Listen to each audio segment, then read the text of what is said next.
آپ کے حدیث مشکوک ہے نا، ہمارے حدیث مشکوک نہیں ہے. میں نہیں تمہاری بھی مشکوک ہے اس میں کوئی. تو جس کو سنت پہ شک ہے وہ خود اس نے اپنا نام اہل سنت رکھا ہے. تو نام چینج کرو نا جب تمہارا سنت ہی مشکوک ہے. اس طرح نہیں، بچے آپ اس طرح نہیں، بدتمیزی بند کرو. آپ ہیں بچوں میں نے آپ کو نہیں کہا، آپ نے مجھے بچوں کہا. اوکے ہمیں پتہ ہی نہیں. جب پتہ ہی نہیں تو اتباع کیوں کر رہے ہو؟ کیوں اپنا نام اہل سنت رکھا ہے؟ اپنا نام چینج کرو، کچھ اور رکھو بھائی. جی بھائی صاحب السلام علیکم. وعلیکم السلام. کون بات کر رہے ہیں بھائی صاحب؟ مولوی صاحب کیا حال ہے؟ اللہ تعالیٰ دا احسان ہے. کیا حال ہے؟ والو ٹھیک ٹھاک ہو؟ اللہ تعالیٰ دا وڈا احسان ہے. Thank you sir. سم بولو. پنجابی بھی سیکھ لئیے.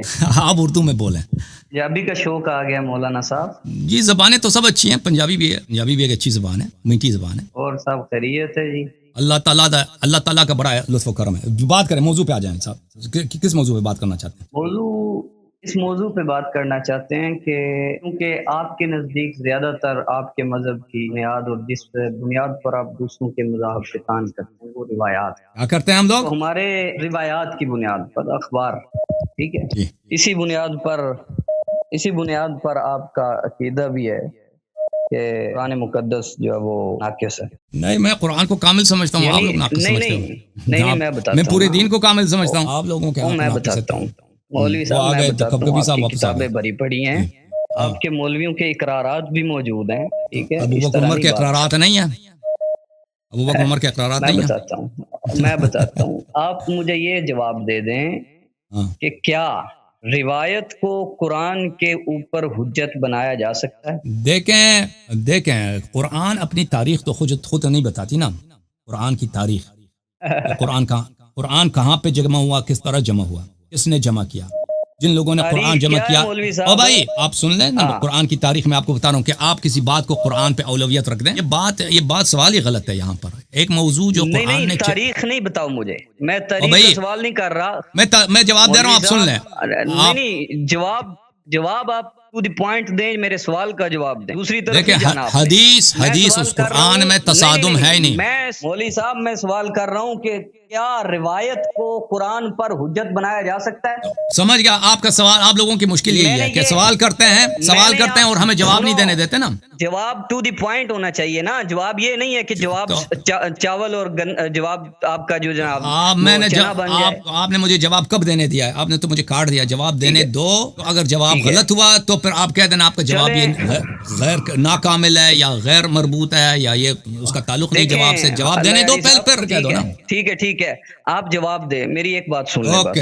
چونکہ آپ کے جو تھم نیل وغیرہ ان پہ آپ نے ٹائٹل دیا ہوتا ہے مناظرات کا، مناظرہ. یہ تو مناظر آپ کے سامنے آتے نہیں ہیں، عام عوام لوگ آتے ہیں. ہم بھی ایک طالب علم ہیں. تو مسئلہ یہ ہے، کی پڑھتے ہو تو کیا پڑھتے ہیں؟ کس چیز کا طالب علم ہے؟ میں قرآن و حدیث کا طالب علم. کس مدرسے میں کس درجے تک پہنچے ہیں؟ میں ابھی آخری درجے میں. مولوی ہے نا، تو پھر کیا ہوا؟ طالب علم نہیں ہوا تو پھر تو ہاں مولوی بن جائے، شیخ الحدیث بن جائے، طالب علم ہی رہتا ہے. بالکل.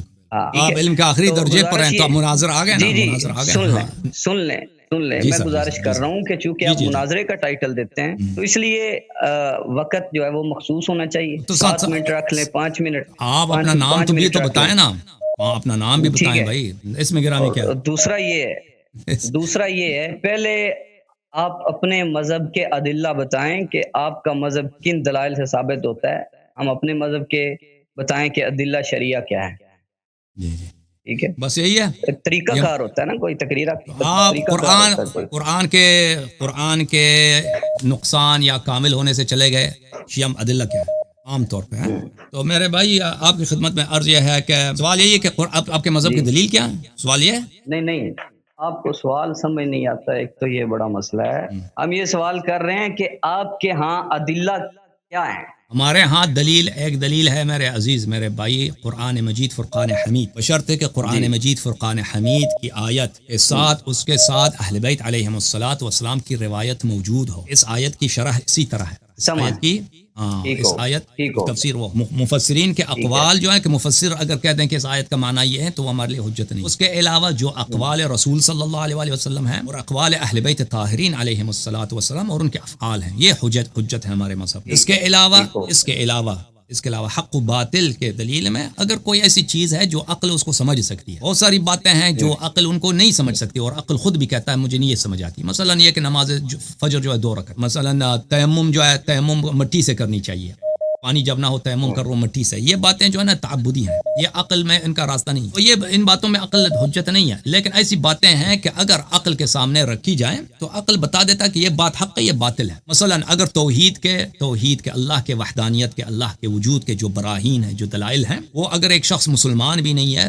مثلا ابھی قرآن سنت کو مانتا بھی نہیں ہے، اس کے سامنے رکھا جائے کہ دیکھو اللہ کی اتنی نشانیاں ہیں عالم میں، خلقت میں، کہ اس عالم کا حتماً ایک خالق ہے، خالق علیم ہے، تو انسان کا عقل شہادت دے دیتا ہے کہ یہ بات صحیح ہے۔ تو ایسی باتوں میں جن کو عقل سمجھ سکتا ہے تو ان میں عقل بھی حجت ہے، یہ ہمارے مذہب میں دلائل یہ ہے۔ اس کے علاوہ حجت اقوال علماء یا علماء کے اجماع یہ وغیرہ اس کی کوئی اہمیت نہیں ہے۔ جی سر۔ تو آپ گزارش یہ کہ آپ نے کہا کہ قرآن مقدس جو ہے وہ اس کے ساتھ روایت کوئی ہو اہل بیت کی یا رسول اللہ صلی اللہ علیہ وآلہ وسلم تو پھر وہ حجت ہے، یعنی قرآن کو آپ نے نہیں، قرآن دیا ہے روایت کے ساتھ، قرآن کی مفہوم کے ساتھ۔ دیکھیں اللہ تعالیٰ نے قرآن کو آپ نے، میری بات سن لیں، قرآن کو آپ نے معذور بنا دیا ہے کہ قرآن کوئی معنی رکھتا ہی نہیں ہے اپنے اندر، پھر تو قرآن کو بالکل سائڈ پہ کر دیں اور صرف روایت کو رکھیں نا، اصل مدعا آپ کا یہ ہے۔ نہیں دیکھیں قرآن مجید کو اللہ تعالیٰ نے قرآن کتاب کے طور پہ، روایت کی حیثیت یہ نہیں ہے کہ وہ قرآن کے اوپر حاکم بن جائے، جب اللہ تعالیٰ نے روایات پہ حکم ہے، روایات قرآن پہ حکم نہیں ہے مولوی صاحب۔ وہ آپ کا مذہب ہے نا، آپ اہل بیت علیہ السلام کے منہج کو نہیں جانتے۔ جب اللہ تعالیٰ، یہی مذہب ہے، اصول کافی میں ہے۔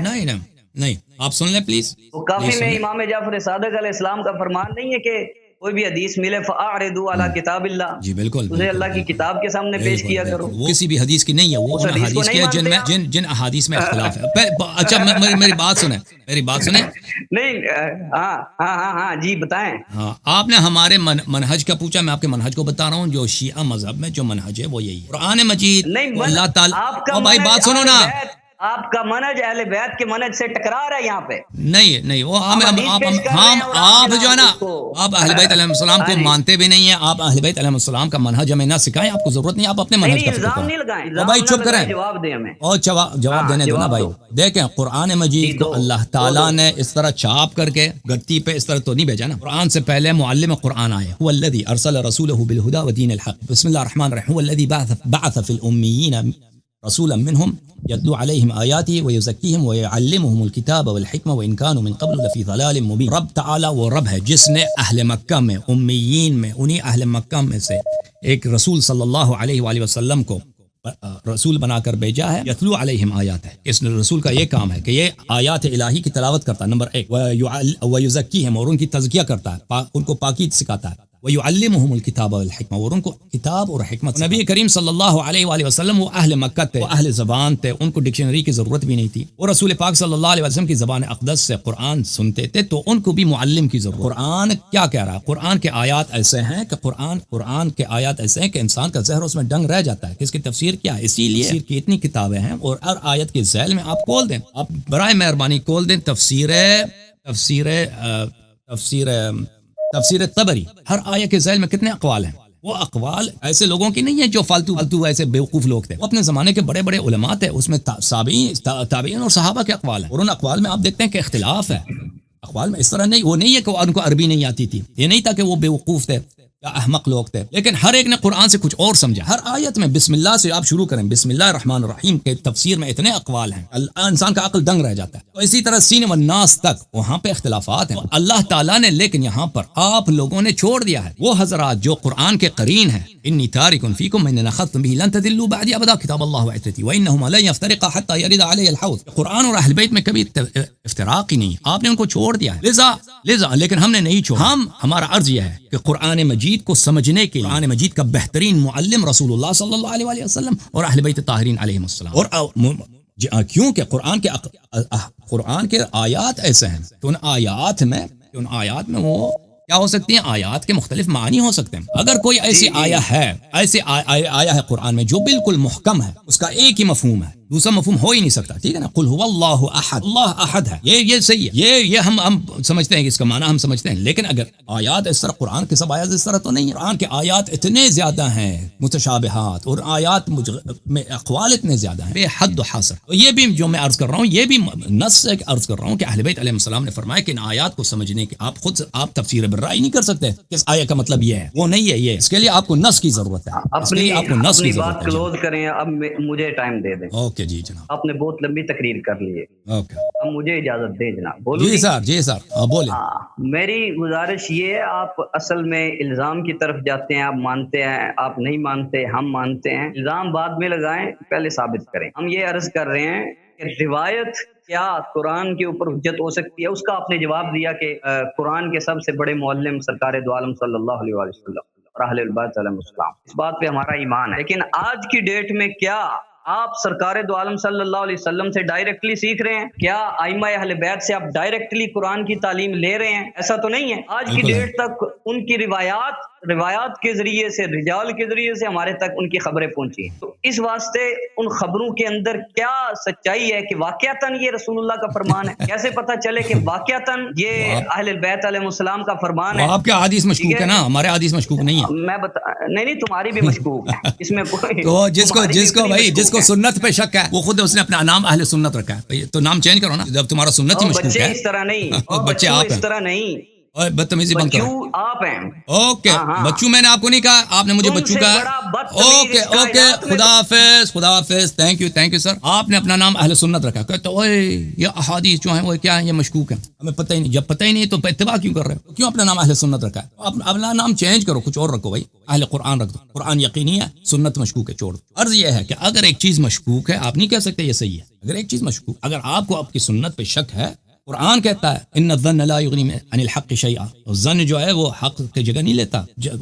ظن اور حق سے آپ کو بے نیاز نہیں کرتا. اگر آپ کو گمان ہے، شک ہے، اس کو چھوڑ دیں. تو ہمارے جو احادیث روایات ہیں اہل بیت الطاہرین علیہم الصلوۃ والسلام سے، یہ موثوق ہیں یا معتمد علیہ ہیں، یہ اہل بیت علیہ السلام سے صادر ہیں. اور اس کی وجہ کیا ہے؟ جس انداز سے یہ جمع ہوئے ہیں، آپ کی طرح تو ہے نہیں 200 سال تک وہ سینہ بسینہ آ رہا ہے. سچ جھوٹ پر بخاری نے لکھ دیا، آپ کو شک ہو رہا ہے بھی یہ مشکوک ہیں، اس لیے قرآن پہ یہ حکم نہیں ہو سکتا.